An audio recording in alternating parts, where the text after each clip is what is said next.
Okay, our second story is called The Magic Prison by Elizabeth Harrison. It's broken up into three different parts. Today we will start reading part one, and then we'll talk about a couple of things that happened at the beginning of the story.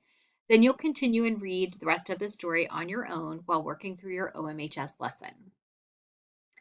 The Magic Prison by Elizabeth Harrison, Part 1.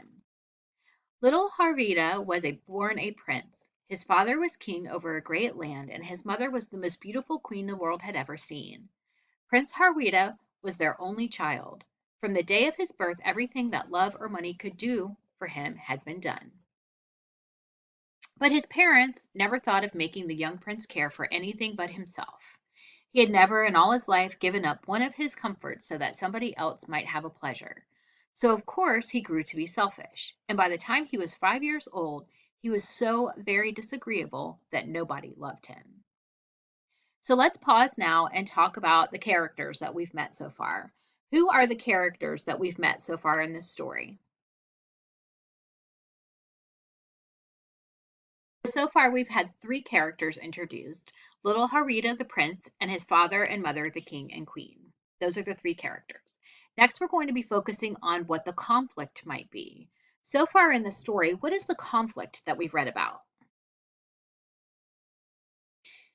So, the conflict that we have read about so far is that the young prince Harita has been a little bit spoiled growing up, and he's very selfish and he's very disagreeable. And at this point, nobody really loves him. So, let's respond again and answer the question: how do you think this might affect the fact that he is a prince that's supposed to grow up to be a king? Does it sound like he has the right character attributes at this time to be a good king? What do you think? All right, let's keep reading to find out what effect his personality might have on being king in the future and what are some possible solutions that might come up.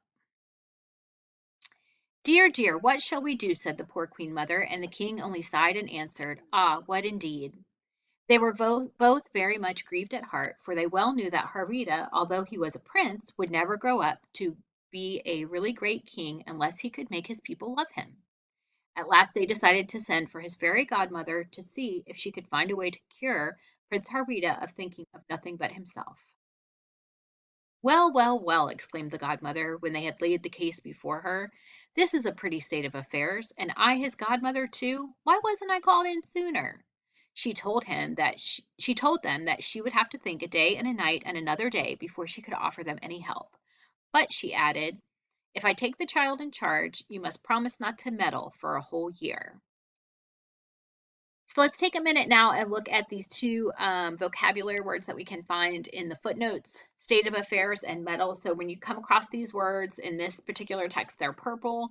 That means that they have a footnote at the bottom to offer you the explanation of what that might mean. So be sure when you come across these words, you pause and take a look down at the footnote to find out and clarify the definitions of the words. The king and queen gladly promised that they would not speak to their son or even see him during that time, if the fairy godmother would only cure him of his selfishness. We'll see about that, said the godmother. Expecting to be a king some day and not caring for anybody but himself. A fine king he'll make. With that, off she flew, and the king and queen saw nothing more of her for a day and a night and another day. Then back she came in a great hurry. So let's pause here and respond. What do you think the fairy godmother might do? What do you think her plan might be? Go ahead and respond. All right, we're starting at the top of the next page. Be interested to see if any of your responses are what happens in the story. Let's get back to reading. Give me the prince, said she. I have his house all ready for him. 1 month from today, I'll bring him back to you. Perhaps he'll be cured, and perhaps he won't. If he's not cured, then we'll try 2 months next time. We'll see. Without more ado, she picked up the astonished young prince and flew away with him as lightly as if he were nothing but a feather or a straw. They flew a long distance until they reached a great forest. When they had come to the middle of it, down flew the fairy. In a minute more, the young prince was standing on the green grass beside a beautiful pink marble palace that looked somewhat like a good-sized summer house. "This is your home," said the godmother. "In it you will find everything you need, and you can do just as you choose with your time." Little Harweda was delighted at this, for there was nothing in the world he liked better than to do as he pleased. He tossed his cap up in the air and ran into the lovely little house without so much as saying "thank you" to his godmother. "Hm," she said as she disappeared. "You'll have enough of it before you are through, my fine prince." And away she flew. End of part one. The next section, part two, takes place inside the house that the fairy godmother has made for Prince Harweda.